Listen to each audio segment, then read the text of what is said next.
So how do you know the multivitamin that you take is safe? Companies are in charge of their own quality control and they decide what to put into their vitamins and how much of each component they put in there. The FDA doesn't regulate multivitamins like it does with food or drugs. I'm Zane, a doctor who focuses on preventing disease, and since the first multivitamin came out over 80 years ago, the vitamin industry has been growing, and now a third of American adults and a quarter of kids take vitamins, which fuels a multi-billion-dollar a year industry. So it's important to consider a few things before starting a multivitamin. As always, talk to your doctor about your specific case before making major health changes.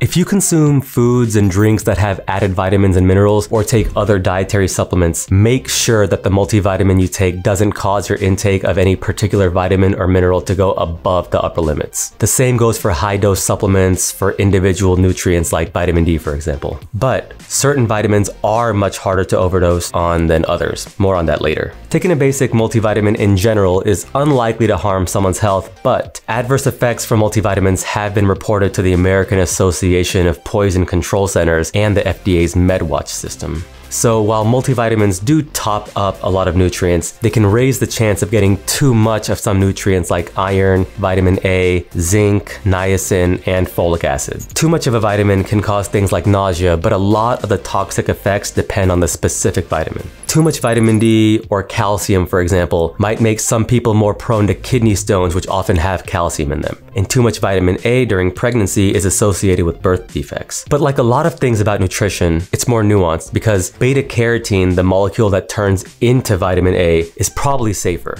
Get it? Beta-carotene, and carrots have vitamin A. But even beta-carotene isn't for everyone because people who have had asbestos exposure or people who smoke that take beta-carotene could increase their chance of getting lung cancer. Vitamins A, D, E, and K are fat-soluble vitamins, and the more you take, the more builds up in the body, putting you at risk of toxicity. The B vitamins and vitamin C are water-soluble vitamins that don't really get stored, and your body gets rid of extra through the urine. B12 is an exception and gets stored in the liver, but it's still harder to overdose on. There are reports of toxicity of B vitamins too, though, so nothing's impossible. Vitamin intake can also negatively affect men who have high PSA levels, the enzyme related to the prostate. Men with high PSA levels who took vitamins had a higher rate of prostate cancer, and cancer of the esophagus was tied to some supplements in older people in China. What makes things worse is that by law, manufacturers only have to list the minimum amount of each nutrient, so you can pretty much expect that there are bottles that contain more than you think. As far as mixing multivitamins with medicines, they don't usually interact, but there's at least one very important exception. People on certain blood thinners that block vitamin K, like warfarin, should talk to their healthcare provider before taking any vitamin or supplement that contains vitamin K. It's because vitamin K affects how well the blood thinner works, so some people might need more or less depending on the amount of vitamin K they consume in foods and supplements. Not all blood thinners are affected by vitamin K though, especially the newer ones, so it's definitely a good idea to talk to your doctor about it before taking a vitamin or supplement.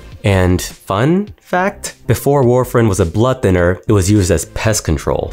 Alright, so don't take too much vitamins and watch out if you're on blood thinners. Cool. But can we at least trust that the nutrients written on the bottle are actually in the bottle? We rely on the Food and Drug Administration to look out for the vitamins and supplements that we consume. The FDA requires that companies have proof that the ingredients in the supplements that we take are safe, and this is word from an FDA document, that there is a reasonable certainty in the minds of competent scientists that the substance is not harmful under its intended conditions of use, and to ensure that consensus exists among qualified experts about the safety of the substance. So, if it meets those requirements, it's considered generally recognized as safe, and it doesn't need approval from the FDA before it gets sold. Yeah, you heard that right. It does not need approval from the FDA before it gets sold if the ingredients are deemed to be safe by a consensus of experts. The problem is, it's only checking if each of the components that are going into the vitamin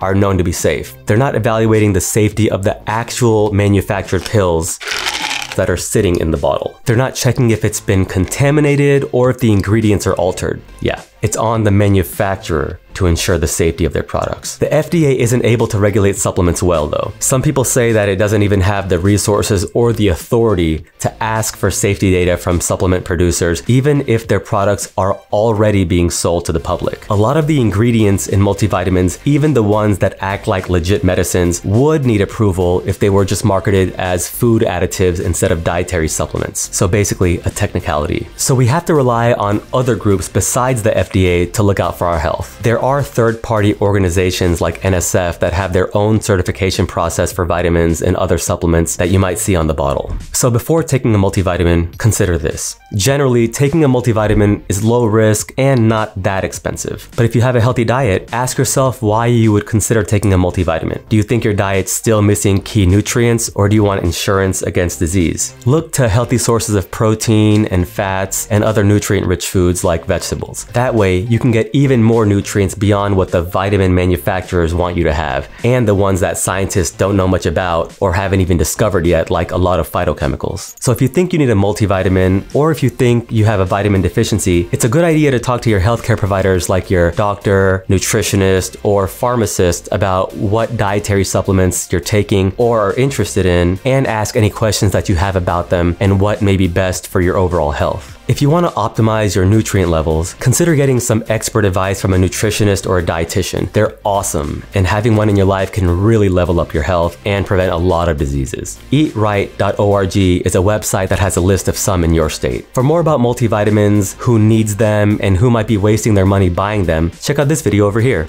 See you in the next one. Peace.